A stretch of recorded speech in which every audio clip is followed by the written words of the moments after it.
Chapter 5. It was on a dreary night of November that I beheld the accomplishment of my toils. With an anxiety that almost amounted to agony, I collected the instruments of life around me, that I might infuse a spark of being into the lifeless thing that lay at my feet. It was already 1 in the morning. The rain pattered dismally against the panes, and my candle was nearly burnt out, when, by the glimmer of the half-extinguished light, I saw the dull yellow eye of the creature open. It breathed hard, and a convulsive motion agitated its limbs.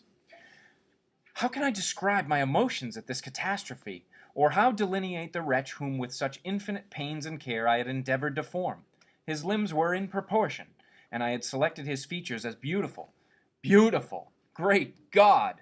His yellow skin scarcely covered the work of muscles and arteries beneath. His hair was of a lustrous black and flowing, his teeth of pearly whiteness, but these luxuriances only formed a mere horrid contrast with his watery eyes, that seemed almost of the same color as the dun-white sockets in which they were set, his shriveled complexion and straight black lips.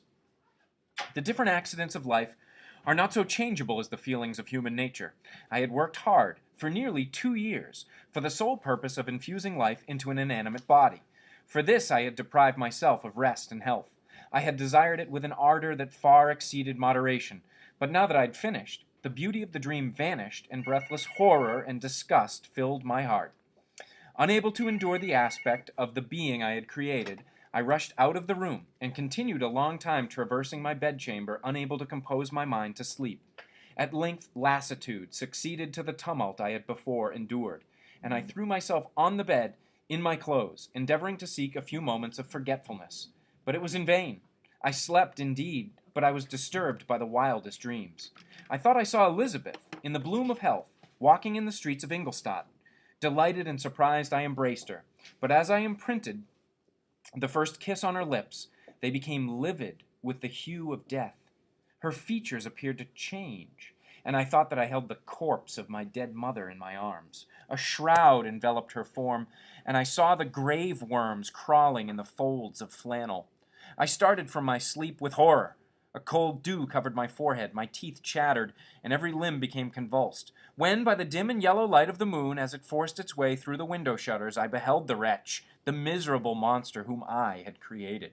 He held up the curtain of the bed, and his eyes, if eyes they may be called, were fixed on me. His jaws opened, and he muttered some inarticulate sounds, while a grin wrinkled his cheeks. He might have spoken, but I did not hear. One hand was stretched out, seemingly to detain me, but I escaped, and rushed downstairs. I took refuge in the courtyard belonging to the house which I inhabited, where I remained during the rest of the night, walking up and down in the greatest agitation, listening attentively, catching, and fearing each sound as if it were to announce the approach of the demoniacal corpse to which I had so miserably given life. Oh, no mortal could support the horror of that countenance. A mummy again, endued with animation, could not be so hideous as that wretch. I had gazed on him while unfinished. He was ugly then, but when those muscles and joints were rendered capable of motion, it became a thing such as even Dante could not have conceived. I passed the night wretchedly. Sometimes my pulse beat so quickly and hardly that I felt the palpitation of every artery. At others I nearly sank to the ground through languor and extreme weakness. Mingled with this horror, I felt the bitterness of disappointment. Dreams that had been my food and pleasant rest for so long a space were now become a hell to me, and the change was so rapid, the overthrow so complete. Morning, dismal and wet, at length dawned, and discovered, to my sleepless and aching eyes, the church of Ingolstadt, its white steeple and clock which indicated the 6th hour. The porter opened the gates of the court, which had that night been my asylum, and I issued into the streets, pacing them with quick steps, as if I sought to avoid the wretch whom I feared every turning of the street would present to my view. I did not dare return to the apartment which I inhabited, but felt impelled to hurry on, although drenched by the rain which poured from a black and comfortless sky. I continued walking in this manner for some time, endeavoring by bodily exercise to ease the load that weighed upon my mind. I traversed the streets without any clear conception of where I was or what I was doing. My heart palpitated in the sickness of fear, and I hurried on with irregular steps, not daring to look about me. Like one on a lonesome road who doth walk in fear and dread, and having once turned round walks on, and turns no more his head, because he knows a frightful fiend doth close behind him tread. Continuing thus, I came at length opposite to the inn at which the various diligences and carriages usually stopped. Here I paused. I knew not why, but I remained some minutes with my eyes fixed on a coach that was coming towards me from the other end of the street. As it drew nearer, I observed that it was the Swiss diligence. It stopped just where I was standing. On the door being opened, I perceived Henry Clerval, who, on seeing me, instantly sprung out. "My dear Frankenstein," exclaimed he, "how glad I am to see you! How fortunate that you should be here at the very moment of my alighting!" Nothing could equal my delight on seeing Clerval. His presence brought back to my thoughts my father, Elizabeth, and all those scenes of home so dear to my recollection.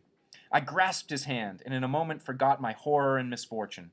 I felt suddenly, and for the first time during many months, calm and serene joy. I welcomed my friend, therefore, in the most cordial manner, and we walked towards my college. Clerval continued talking for some time about our mutual friends, and his own good fortune in being permitted to come to Ingolstadt. "You may easily believe," said he, "how great was the difficulty to persuade my father that all necessary knowledge was not comprised in the noble art of bookkeeping, and indeed I believe I left him incredulous to the last, for his constant answer to my unwearied entreaties was the same as that to the Dutch schoolmaster in the Vicar of Wakefield. I have 10,000 florins a year without Greek. I eat heartily without Greek." But his affection for me at length overcame his dislike of learning, and he has permitted me to undertake a voyage of discovery to the land of knowledge. It gives me the greatest delight to see you. But tell me how you left my father's brothers and Elizabeth. "Oh, very well, and very happy, only a little uneasy that they hear from you so seldom. By the by, I mean to lecture you a little upon their account myself. But, my dear Frankenstein," continued he, stopping short and gazing full in my face, "I did not before remark how very ill you appear, so thin and pale. You look as if you had been watching for several nights." "You've guessed right. I have lately been so deeply engaged in one occupation that I have not allowed myself sufficient rest, as you see. But I sincerely hope, that all these employments are now at an end, and that I am at length free." I trembled excessively. I could not endure to think of, and far less to allude to, the occurrences of the preceding night. I walked with a quick pace, and we soon arrived at my college. I then reflected, and the thought made me shiver, that the creature whom I had left in my apartment might still be there, alive and walking about. I dreaded to behold this monster, but I feared still more that Henry should see him. Entreating him, therefore, to remain a few minutes at the bottom of the stairs, I darted up towards my room. My hand was already on the lock of the door before I recollected myself. I then paused, and a cold shivering came over me. I threw the door forcibly open, as children are accustomed to do when they expect a spectre to stand in waiting for them on the other side. But nothing appeared. I stepped fearfully in. The apartment was empty, and my bedroom was also freed from its hideous guest. I could hardly believe that so great a good fortune could have befallen me, but when I became assured that my enemy had indeed fled, I clapped my hands for joy and ran down to Clerval. We ascended into my room, and the servant presently brought breakfast, but I was unable to contain myself. It was not joy only that possessed me. I felt my flesh tingle with excessive sensitiveness, and my pulse beat rapidly. I was unable to remain for a single instant in the same place. I jumped over the chairs, clapped my hands, and laughed aloud.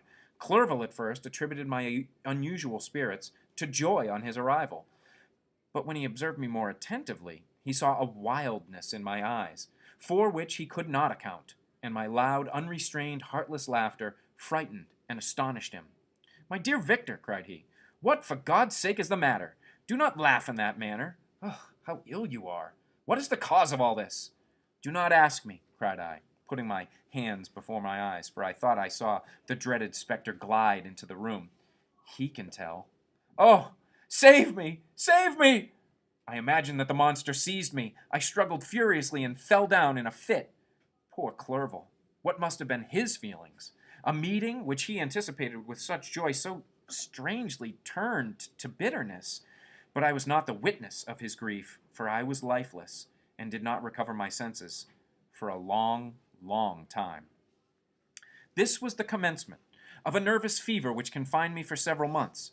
During all that time Henry was my only nurse. I afterwards learned that, knowing my father's advanced age and unfitness for so long a journey, and how wretched my sickness would make Elizabeth, he spared them this grief by concealing the extent of my disorder. He knew that I could not have a more kind and attentive nurse than himself, and firm in the hope he felt of my recovery, he did not doubt that, instead of doing harm, he performed the kindest action that he could toward them. But I was, in reality, very ill, and surely nothing but the unbounded and unremitting attentions of my friend could have restored me to life. The form of the monster on whom I had bestowed existence was forever before my eyes, and I raved incessantly concerning him. Doubtless my words surprised Henry. He at first believed them to be the wanderings of my disturbed imagination, but the pertinacity with which I continually recurred to the same subject persuaded him that my disorder indeed owed its origin to some uncommon and terrible event. By very slow degrees, and with frequent relapses that alarmed and grieved my friend, I recovered. I remember the first time I became capable of observing outward objects with any kind of pleasure. I perceived that the fallen leaves had disappeared and that the young buds were shooting forth from the trees that shaded my window. It was a divine spring, and the season contributed greatly to my convalescence. I also felt sentiments of joy and affection revive in my bosom. My gloom disappeared, and in a short time I became as cheerful as before I was attacked by the fatal passion. "Dearest Clerval," exclaimed I, "how kind, how very good you are to me! This whole winter, instead of being spent in study as you promised yourself, has been consumed in my sick room. How shall I ever repay you?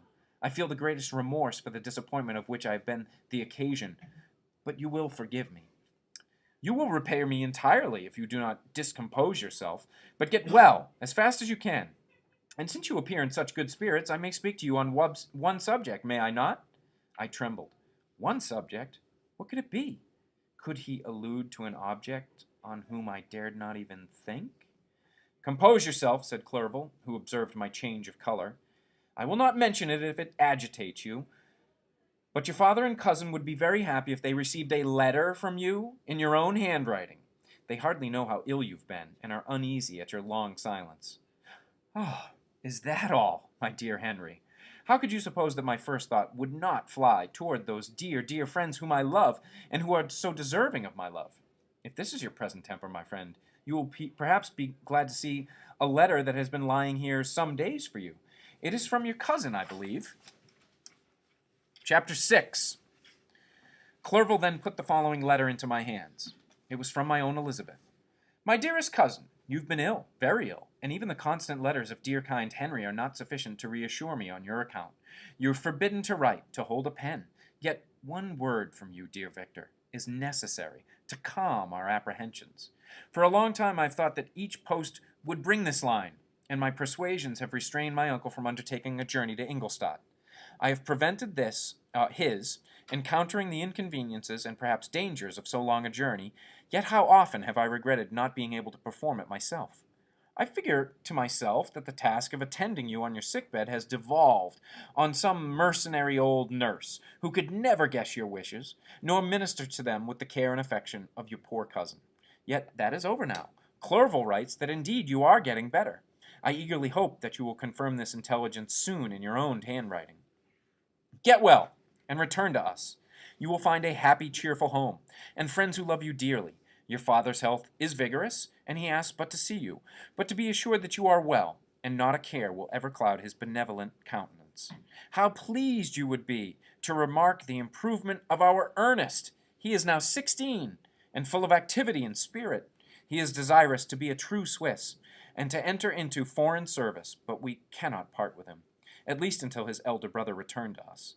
My uncle is not pleased with the idea of a military career in a distant country, but Ernest never had your powers of application. He looks upon study as an odious fetter. His time is spent in the open air, climbing the hills or rowing on the lake. I fear that he will become an idler, unless we yield the point, and permit him to enter on the profession which he has selected. Little alteration, except the growth of our dear children, has taken place since you left us. The blue lake and snow-clad mountains, they never change, and I think our placid home and our contented hearts are regulated by the same immutable laws.